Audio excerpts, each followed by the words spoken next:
It's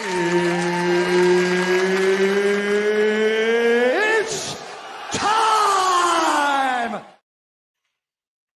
Whoa. What's kicking, everybody? We are back for another episode of Pickin' Fights. I'm Keith, joined as always by my friend Tom. Tom, you would have thought it was Colby Covington fight week outside. How you doing this week? Yeah, I mean, it looks like we're getting the binoculars view here. Someone's peeping in or whatever. Yeah, listen, I'm doing good and excited to talk about these fights. I think it's our first time talking since UFC 308. Obviously, the sad, disappointing result with both Holloway and Whitaker. I did want to point out, I went back and checked it out. I think you went 8-2 on the card. Felt like I went bad, but I ended up at 7-4. But those two losses were obviously those two heartbreakers for me. So, anything to say about 308? No, just that I have to update my record. I have not updated the record below my Twitter @name. I have to do that because I've had a couple of good weeks strung together now at this point. So I got to go in there and do that. But while you're looking down there at my record, that's a little old now at this point. You can also see my @name for X @PickinKeith, and just above mine is Tom's @PickinFightsTom. Please follow us over there on X. And like, comment, and subscribe here on YouTube if you like our content. It really helps us out quite a bit, especially if you hit that subscribe button. And then if you really want to get into it, hit that bell up top, and it'll let you know when we're going live. And X and Instagram @_pickinwinners. What do you think of our picks? Please leave us a comment. We are live, and we will respond. So jump in that chat. Let's go chat. All right. With all that being said, UFC Fight Night. Neil Magny versus Carlos Prates. Is it Prates or Prates? I forget now. I think it's Prates. Yeah, Prates. That sounds about right. That's our cigarette smoking hot prospect right now. He's a lot of fun. He's really a lot of fun, and we know who Neil Magny is. He's also a lot of fun, so I'm looking forward to this main event. But before we dive in there, you want to kick us off with a prelim notable?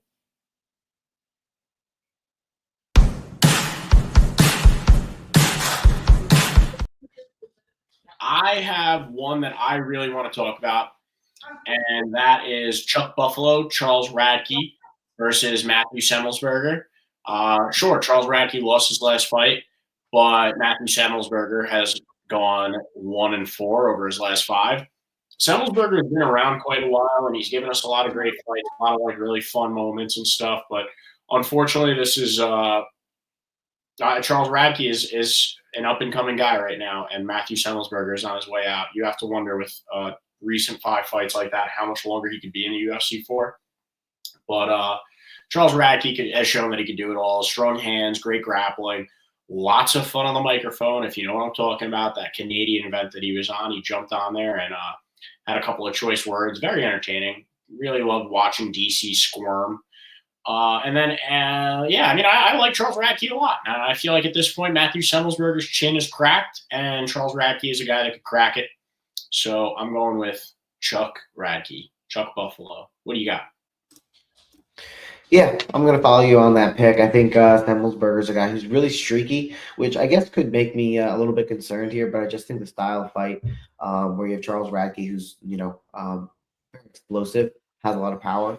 And I think that is ultimately a weakness for Semi the Jet. I think sometimes he can be a little bit too tentative and leave himself open for big shots. So yeah, I'm with Chuck Buffalo to go out there, and maybe he won't have as exciting of a fight, but if he does, I think it's going to be a huge, going to be big for him in terms of notoriety. Yeah, and I like that you mentioned the explosiveness too, because he really does come from low with some of his punches, and while that can be dangerous for him, he explodes. It's thrown with violent intent. So I'm looking forward to this one. I think he's going to get the win at -170. I like him quite a bit. I feel like those odds could be a little bit steeper, but Matt Semmelsberger isn't a bum by no means. He's just 1-4 over his last 5 and isn't showing as much career promise. Do you have any more prelim notables that you want to talk about? Because this is the only one I got. I mean, I would talk about what I think is a lock, but he's -500. That's Elijah Zaleski taking on UFC newcomer Zach Scroggin making his UFC debut. I'm going with Zaleski there. I just don't feel that that's worth talking about more, being that it's plus Elijah Zaleski is minus 500. So I don't know. I guess maybe we could do. There's Trayshawn Gore from Tough. You're right. Had a bit of up and downs, and now he's fighting on this card. I think he's 1-2 over his last 3. Got a submission win. Antonio Tricoli hasn't really taken off. I'd probably go to Trayshawn Gore. Do you have anything interesting to say about that one or anything else? Not particularly, just that I like to put up the fact that Trayshawn Gore was an Ultimate Fighter alumni. I always like that. But I like it. I don't know. It's tough. I mean, Trayshawn Gore has been around. Antonio Tricoli's been around. This is going to be a good fight. I just am having a hard time settling on it one way or another. All right. Well, Yeah. that being said, let's just move right on to the main card.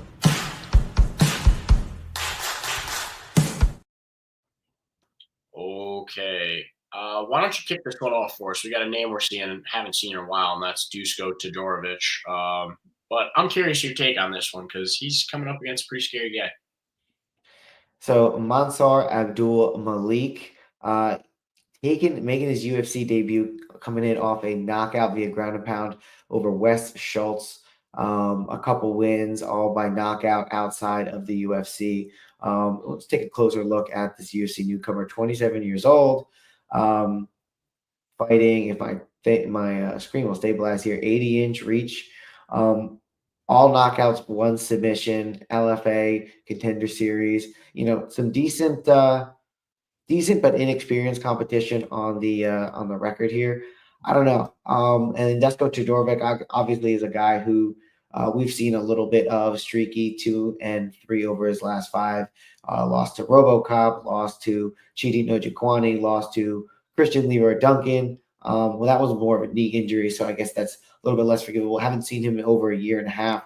Wins over Jordan Wright and Makai Vitolo. Not very strong wins. I think he leaves himself open, and I think Mansur Abdul Malik, we've seen, looking back at his record, the power that he can possess.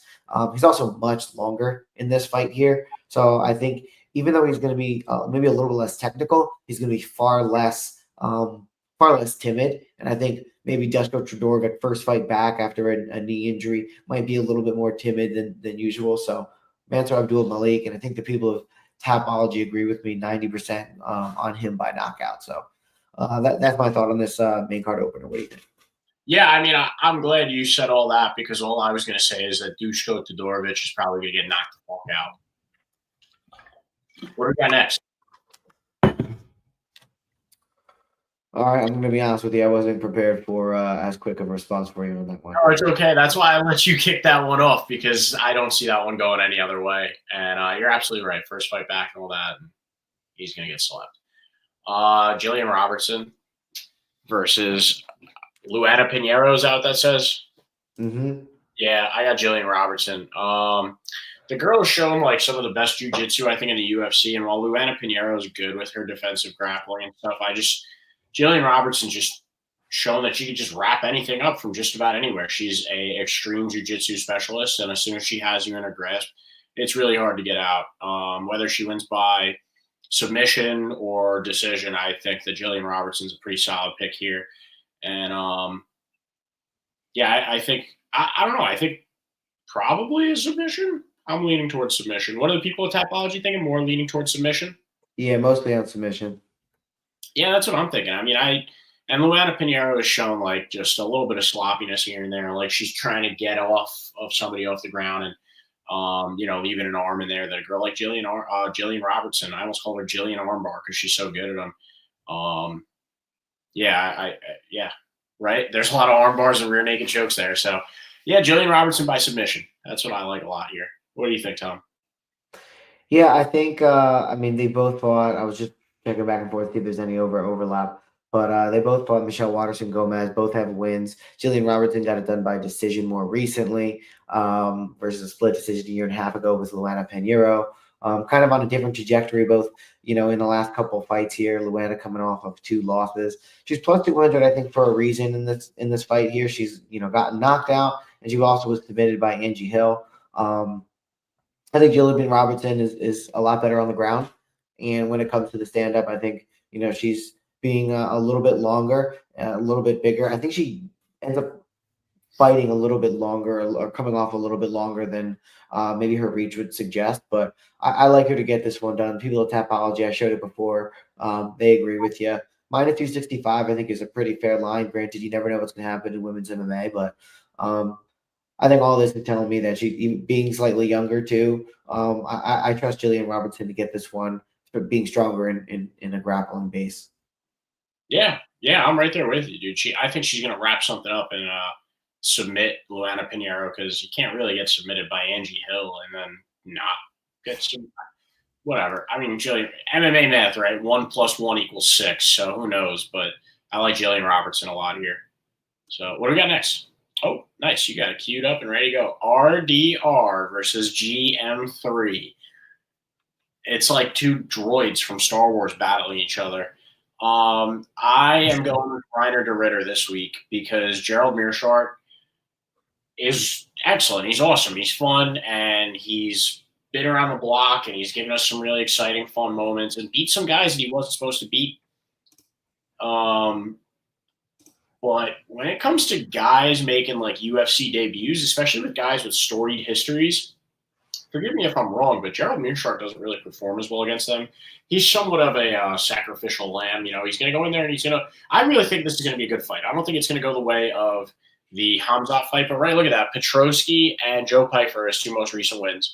I mean, his two most recent losses and his two most recent wins come to guys that have been around, Edmund Shabazian and Brian Barberena, who don't really have great grappling. Reiner de Ritter was the champ over at 1. Was he a multi-weight champ? I can't remember. Mm-hmm. Kind of went on a 1-2 streak there on his last three fights at 1, lost the belt, but still, he's coming over here to the UFC with great skills. He's always been one of those guys from a promotion like 1 where you say, like, yo, he's fighting good guys. Like, you have to admit at this point, 1 has a lot of the better Asian fighters. And a lot of guys from like some of these European countries that maybe wouldn't get scouted out by the UFC. And that's who Reiner de Ritter was. Yeah, two belts, 2-weight champion. He was excellent at 1. And this is going to be one of those things of, is he going to be excellent at the UFC? And Gerald Meerschaert is a great test because while Reiner de Ritter has his issues, right, he has stomach problems, I believe, and he can't digest things properly. Am I correct about that, or am I getting him mixed up with somebody? That's Gordon Ryan. Right, getting him mixed up with Gordon Ryan. Regardless, even better. Reiner de Ritter, I think he's going to come over here and get the win. He's proven, he's tested. Now he's got to be UFC tested. And GM3 is the perfect sacrificial lamb to really test him. And he's got the hands and the grappling, and he's got really good kicking game. He's Dutch. Dutch people in the UFC, not because I have a Dutch bias, but you look at some of the Dutch fighters, there aren't many of them. Well, one that comes to mind for me is like an Alexander Overeem. You know, a lot of those guys have reached the pinnacle in the UFC and fighting in general because it's really tough over there in the Netherlands. They are incredible kickboxers. And with all that being said, I'm going with Reiner de Ritter to get something done against Gerald Meerschaert. Unfortunately, because I do like GM3, but his career is not in jeopardy. He's not going anywhere anytime soon. So I'm going with Reiner de Ritter. What do you got? Yeah, I mean, nothing left for me to say. I think Reiner de Ritter, even at 34 years old, still probably on the end of his prime here. He has 2 losses, lost both of his belts to the same guy back to back. I think leaves a little bit of a bad taste in your mouth, but coming off of a win 3 months ago, he's managed to stay active, and I think he's going to be coming in looking to prove something in the UFC here. He's the longer guy here, bigger guy. Last weight was 204, but we know that he fluctuates between 204 and 85. So I think he's going to be really big for GM3 at 85. This fight is taking place at what weight here? Up top.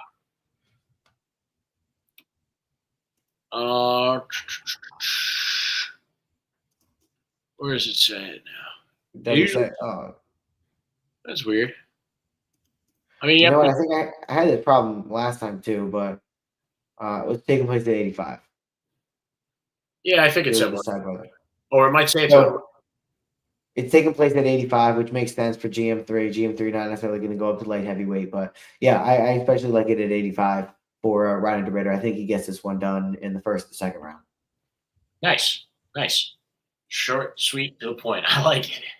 Sorry for I mean, I just gave a long-winded answer about that one, but no, I mean, I was right there with you. There was nothing more to be said. I think he's more well-rounded, and I think he's just a better skill at this point. Yeah, no, absolutely, bro. Next up, we got a guy who I don't want to pick against. And, well, I'll let you kick this one off because I don't like the way it's going to go personally for me, but, whatever. It is what it is. So basically, you have a guy who has one previous UFC fight where he got knocked out via flying knee to Vinicius Oliveira. And then you have Ricky Tercios, who is probably one of the streakiest UFC fighters. His most recent loss was submission via Raul Rosas, to which those two were rolling around on the ground. He acts like I thought it was a matchup between a couple of 16-year-olds. Find out this guy is 31 years old. So don't love that for him. Has split decision win over Kevin Natividad. And was that the one that he did nothing, or was it Ayman Zahabi where he did absolutely nothing? I think that was the Ayman Zahabi. I think Ricky Tercios just kind of lacks.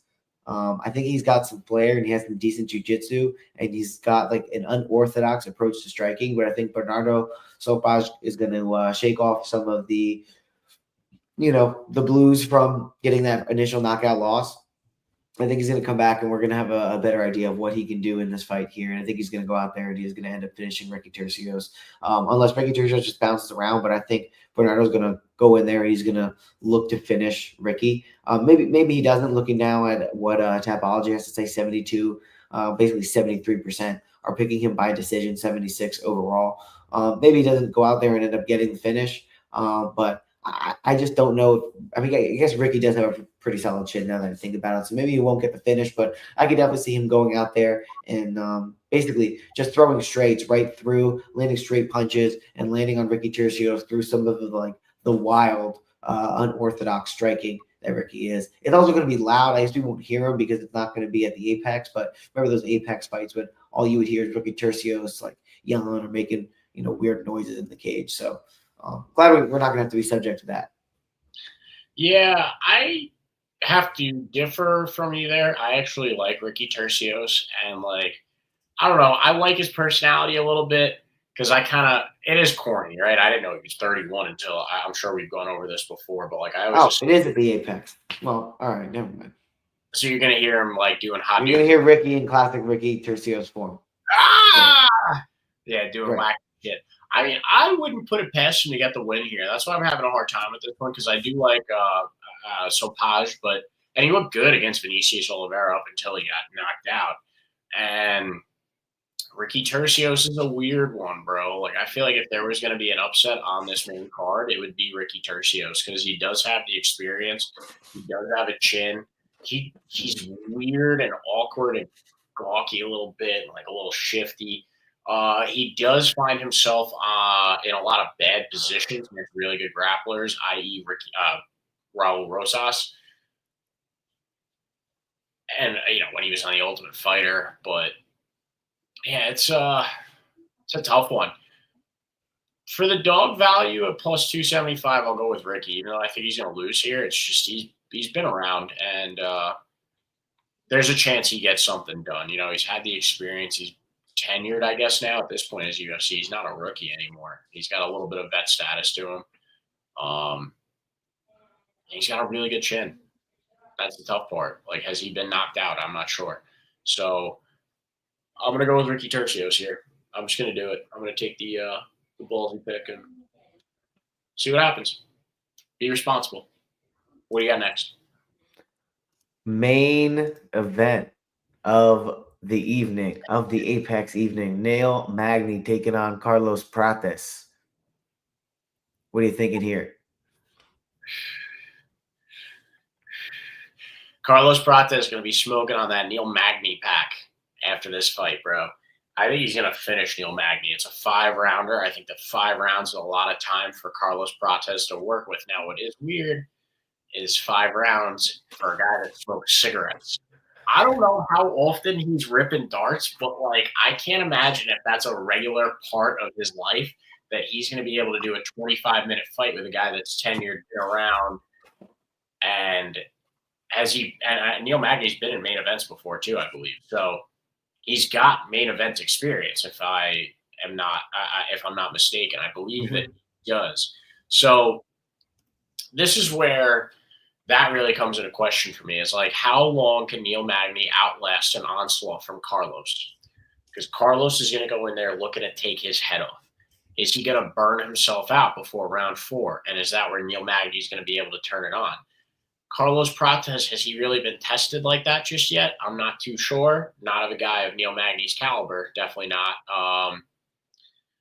Yeah, I don't know. It's maybe he hasn't had any 5-minute. Oh, there you go. Main event, Michael Chiesa, back in right. 2021. Yeah, that was a while ago. But those bright lights. I don't know. It's tough, right? Because you know that the guy has this. It might not be a habit. It might just be a celebratory thing. I mean, who doesn't like a celebratory dart? But I certainly would be way more careful about things like that if I was a professional athlete. And it makes me question his cardio going late into this fight. But I still think he's going to go out there and take Neil Magny's head off early. The kid is like just about undefeated, or no, he's not undefeated, but I mean, 12-6 or 20-6. Sorry, 6. But still, I mean, recently, when did those 6 fights happen? Like so early in 2019, he lost unanimous decision and won. So and he was back up and down a little while. Yeah, so undefeated since 2019, and he's been pretty active before he got to the UFC, and even in the UFC, he's been relatively active. So for a new guy, so it's a tough one. That's really the question: does Neil Magny survive long enough for Prates to get tired? You mind going down to the Tapology to the votes? I'm very curious to see what this. Yeah, wow, they really all think that Carlos Prates. Seems like they're pretty split. What'd you say? I said it seems like they're pretty split. Yeah, definitely not a landslide vote. I am gonna go with. Oh God, I want to say it, but like I don't want to be wrong. I'm gonna go with Neil Magny here.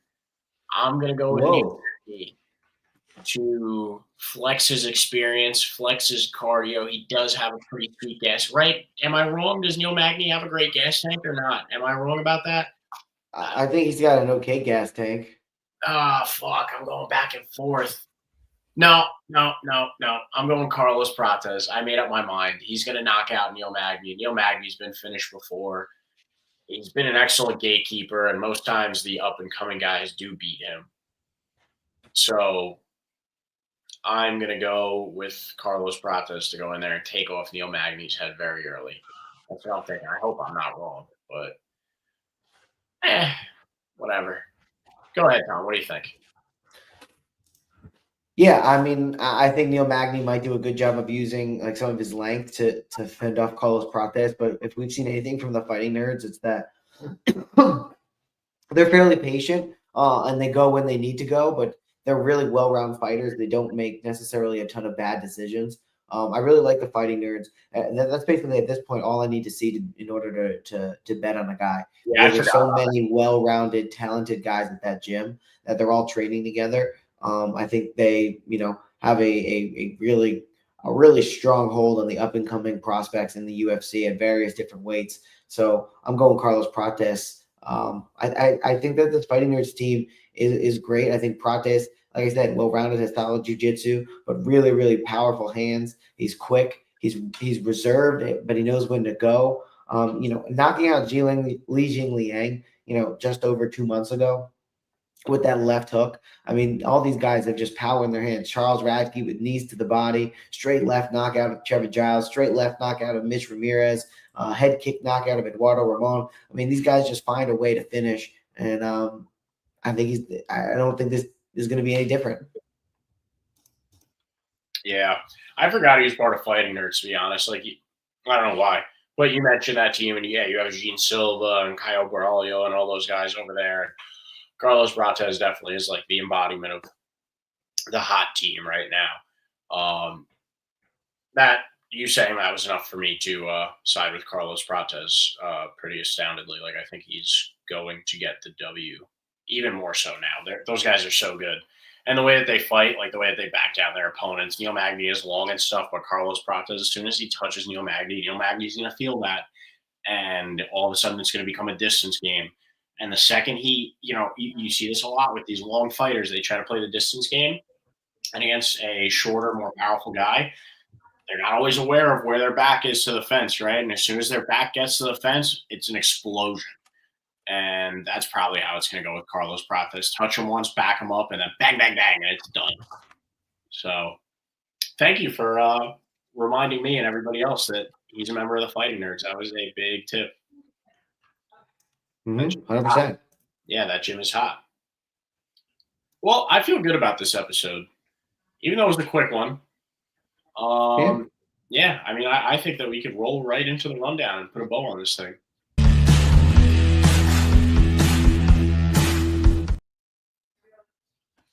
All right, if you bet responsibly, please. We are not experts or fortune tellers. I'll go with Charles Radke over Matthew Semmelsberger for my prelim notable, that my one and only minus 170 Charles Radke Chuck Buffalo. Up to the main card, I'm going with Mansour Abdul Malik to knock out Dusko Todorovic. I'm going with Jillian Robertson to potentially submit or win by decision over Luana Pinheiro. Reiner de Ritter over Gerald Mearshart. I'm going to take Ricky Tercio over Bernardo Sopaj. And I'm going to take Carlos Prates to knock out Neil Magny. What do you think? What do you got? All right. I am going to do. Well, no, I'm going to do Charles Radke over Matthew Semmelsberger. I'll do Elijah Zaleski over Zach Scroggin. And screw it, I'll do Stamen over Damon Blackshear. Moving up to the main card, let's do Mansour Abdul Malik over Dushko Todorovic. We'll do Jillian Robertson over Luana Pinheiro. RDR over GM3. And I'm Bernardo Sopaj over Ricky Tercios. Carlos Prates over Neil Magny to get it done. Nice. Hey, there's a piece of news I want to talk to you about. Nothing controversial whatsoever. Colby Covington announced today that he's in the talks to fight Jack Della Maddalena. Now, we know how Colby works, and he wants to tell things to the media to try and get things moved along a little bit. This does happen with a lot of fighters, but him in particular. And then there becomes this push on the fans and the media to start asking Jack Della Maddalena. Now Jack wants to fight, and he's going to ask his managers for it. But realistically, do you think that there will be a Jack Della Maddalena fight versus Colby Covington, and how do you think that's potentially going to go? I think Jack would probably win because I don't think Colby lands enough damage to. I know Jack shows it easily, but I don't know that Colby lands enough. It would have to be a 5-round fight for Colby to even have a shot. And at this point in his career, I mean, who even knows where Colby's chin lies now? So, we've seen a lot of guys who rely on their chin, have that chin go, and, a couple who I don't necessarily want to name or relive, but, we've seen some chins, and, both of them were our favorite fighters, and we won too. So at the end of the day, I don't know that goes well for Colby, and I don't know what fights go well for Colby at this point. Who even knows where Colby is skill-wise, because he's been out just as long as John Jones has. So, just to clarify, too, 1 and 2 would be Alex Volkanovski and I keep pointing the wrong way, and Max Holloway, right? You had to make me relive that. I always forget about that. And then someone brings it up to me who's Volk? Guys that are just getting into UFC at work all the time, and I have to, he was the best. He was the best. I hope he comes back and wins, bro. But anyways, that would be nuts. Yeah, not anything to not see Ilya. Anything to not see Ilya. Yeah, but Tom was not talking about Jack Della Maddalena and Colby Covington, even though Colby. I'm not gonna say I'm a Colby fan, but Colby sells fights. I will never miss a Colby Covington fight. I was a Colby fan at one time. There was, and then the fight against Leon Edwards made me really reconsider my fandom there, and I don't know, he fell off big time. But Jack Della Maddalena is excellent, though. I mean, you remember that knockout he had over Gil Burns? That really makes me confident to beat out Colby. Exactly. I think I'll just beat him up. So I don't know what the future is for Colby, but if I was him, I would maybe get into Twitch streaming or something. I feel like that would be a pretty. I think he is. I think he is ranked at something like that. Wow. I think he is ranked. I think he does have an odd backup career. Interesting. Yeah, I just wanted your take on that one because, like, we have a lot of fights that are being rumored coming down the pipe, and like now, like Bilal Muhammad is out of his main event. Alex might slot in for that, so we have a lot of stuff, fun stuff that I'm looking forward to talking with you about in the future. Hell yeah, dude. Hell yeah. I'm trying to find it real quick. I don't What know even. you want to find a picture of Bilal's toe? No, no, no. I thought Colby. I thought I was gonna be able to find what Colby Covington was like secretly good at, like if it was like a video game or something. But Oh well, I mean, he used to have the girls on his Instagram page with my bookie. You don't even see that anymore, bro. oh, poker. Professional. Oh, that makes sense. I could actually see him being like a nasty poker player. Like for some reason, some people are just good poker players, and a lot of times it's like weird nerds that wear headphones too much, and then guys like that. Wow, making a deep run at the World Series of Poker. That's pretty sweet, dude. That's actually pretty cool. Maybe I'm like getting back on board with Colby if he In a wins. different capacity. Yeah, yeah, yeah. Like I'll be a World Series of Poker fan of his. I'll tune into that for him. I mean, I'll still never miss a Colby Covington fight, but because like, bro, what would he say to Jack Della Maddalena? Like, yo, your country locked down during COVID, bro. Like, it's so. Jack Della Maddalena is Australian, so it's not like anything. It's nothing derogatory. Well, and the whole Trump's favorite fighter thing kind of goes away when Trump's like, nah, my favorite fighter is probably Khabib. Bro, of all picks, dude, that was so strange. Mm-hmm. It wasn't the best. In your opinion, who's the best UFC fighter? You're not a Kamala guy. You're a Khabib guy, but a lot of people don't know who that is. Oh, they'll know. They'll know. Yeah. 29. Funny. Well, in a little bit, I'll be a Sleepy Joe. That was Sleepy Joe Cat. I keep getting ads. Oh, it's Russell Brand, who's like, oh, are you a Sleepy Joe type character who keeps falling asleep at times? You need this energy supplement. And it's hilarious. I saw him selling like a necklace that was supposed to block 5G, and you got it for like $250. I did see that, and it rubbed me the wrong way. And I'm like, bro, I was what like is this? down with Russell Brand. I was like, wow, this is really interesting. Like he's a completely different person than he was like 10 years ago, and like he's making some interesting points. And then he's like, buy this necklace for $250 and you won't get cancer from 5G. Yeah, it took a hard right, I guess, instead of a hard left. It took a hard right. It's like, ooh. Yeah. Yeah. I don't know. Go back to like, you ever seen the movie Arthur with him? Yes, I have. It's a good movie. I like that movie. Well, anyway. Yeah. Anyways, thanks, Tom, for being here. Just a reminder to like, comment, subscribe if you like our content. It really helps us out a lot. And make sure you hit that bell because then it'll notify you when we go live. And then you can jump in the chat and comment and let us know what you think of our picks. And we always talk back with the chat. We love the chat.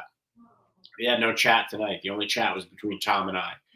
And you can also follow us on X at Pick and Fights Tom, at Pick and Keith, at _Pick and Winners, as well as Instagram at Pick and Winners.